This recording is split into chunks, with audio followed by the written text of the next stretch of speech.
কেউ যদি হাসি দেয় জোরে আলহামদুলিল্লাহ বলে, কোনো ব্যক্তি যদি সেটা শুনতে পায়, হাসির জবাব না দিলে কি গুনাহ হবে? খুবই সুন্দর একটি এবং দরকারি একটি প্রশ্ন। ইসলাম আমাদেরকে অত্যন্ত দারুণ শিষ্টাচার শিখিয়েছে এবং সামাজিক এবং পরম সৌজন্যতা বোধ সম্পন্ন মানুষ হতে শিখিয়েছে।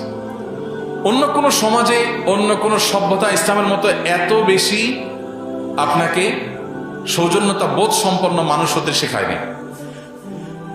যেমন কেউ যদি আপনাকে সালাম দেয়, আসসালামু আলাইকুম ওয়া রাহমাতুল্লাহ, আল্লাহ বলেছেন ওয়াইদা হুইয়িতুম বিতাহিয়াতিন ফাহাইয়ু বিআহসানা মিনহা আও রুদ্দুহা, তোমাদেরকে কেউ যদি কোনো ভাষায় অভিবাদন জানায়, সালাম জানায়, তাহলে তুমি সে যতটুকু দিয়ে তোমাকে অভিবাদন দিয়েছে, সৌজন্যতা ভদ্রতার খাতিরে তিনি তোমাকে সালাম দিয়ে দোয়া করেছে, তুমি চুপচাপ থাকতে পারো না, তোমাকেও জবাব দিতে হবে পাল্টা।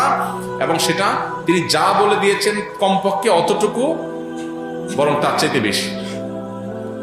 বেশি দেওয়া উচিত, না হলে কমপক্ষে যতটুকু বলেছে ততটুকু। কেউ যদি বলে আসসালামু আলাইকুম ওয়া রাহমাতুল্লাহ, তুমি চুপ থাকলা, তুমি গুনাহগার হবে।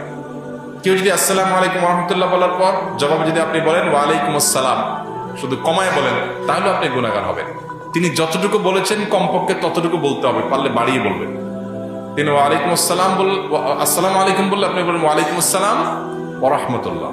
তিনি যদি বলেন আসসালামু আলাইকুম ওয়া রাহমাতুল্লাহ, তাহলে আপনি বলবেন কি?